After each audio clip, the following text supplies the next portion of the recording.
Indie games often need a really strong sense of style to help them stand out from the crowd, and usually when one achieves that, it can back up its presentation with its gameplay. Unfortunately, Fate doesn't really manage this, though it certainly gets a few points for style.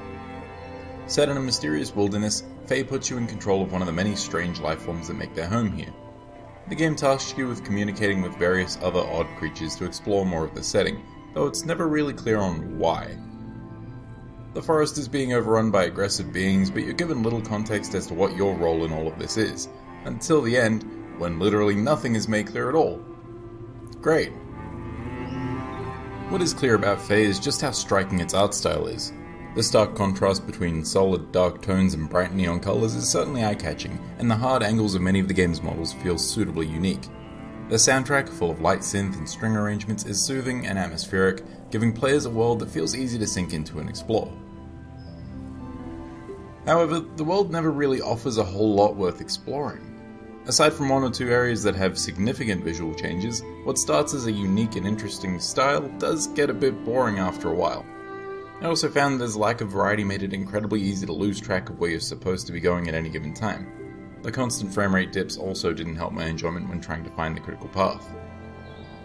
Much like its presentation, Fe only seems to half deliver in the gameplay department as well.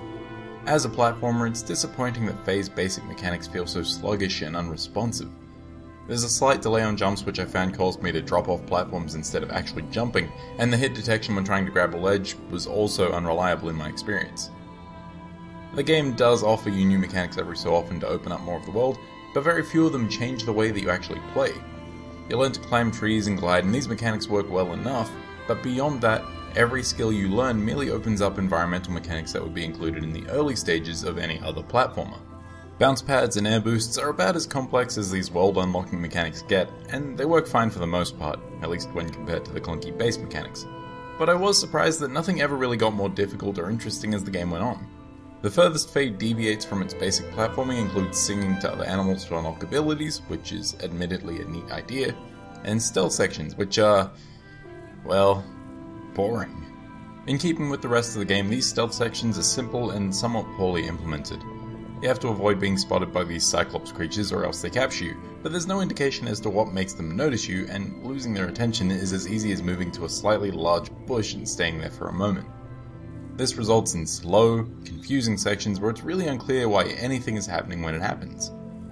This problem is exacerbated when a new enemy type is introduced 2/3 of the way in, and the hide mechanic doesn't seem to work on them. At least, not all the time. What I'm getting at is that the stealth mechanics are unclear, but they're easy enough to rush past, so they aren't particularly frustrating. Which, I guess that's a good thing? None of this is to say that Fe isn't without some redeeming qualities. Like I mentioned before, its art and music are interesting for a decent stretch of time, and it's not without some interesting sequences. One particular gameplay sequence features some of the game's more challenging platforming, and evokes a sort of Shadow of the Colossus feel.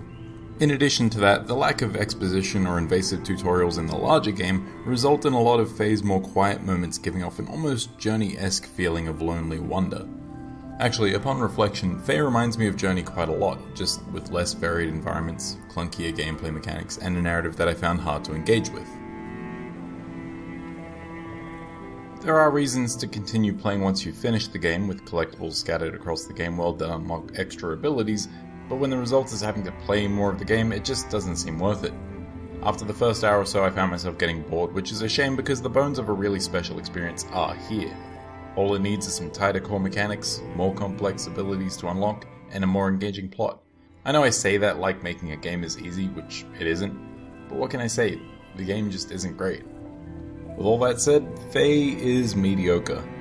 While its visual style and music are memorable, its gameplay is severely lacking and its plot feels barely there.